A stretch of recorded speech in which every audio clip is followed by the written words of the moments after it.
ஜாதகத்தில் ஏற்படக்கூடிய திருமண தடை, காலசர்ப்ப தோஷம், ராகுகேது தோஷம் இந்த கோயிலுக்கு வந்தா நிவர்த்தி ஆயிடும்னு சொல்லப்படுது.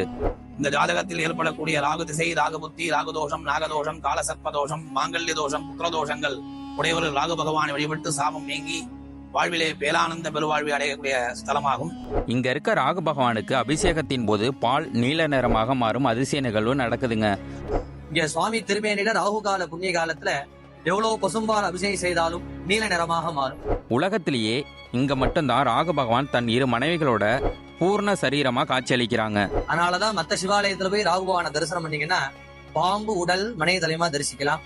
இந்த ஒரு சிவாலயம் மட்டும்தான் பூர்ண சரீரம், நாகவல்லி நாகக்கண்ணி குடும்ப சகிதமா இருக்கார். இந்த கோயிலோட ஃபுல் வீடியோ நம்மளோட யூடியூப் சேனல்ல அப்லோட் பண்ணிருக்கேன், மறக்காம போய் பாருங்க. சுவாமியோட திருநாமம் நாகநாத பெருமாள். சுவாமிக்கு 2 அம்பாள், ஒரு அம்பாள் மனைவி கோலம், இன்னொன்று அம்பாள் தவக்கோலம். இதே மாதிரி கோவில் தகவல் தெரிஞ்சுக்க நம்ம சேனலை ஃபாலோ பண்ணுங்க.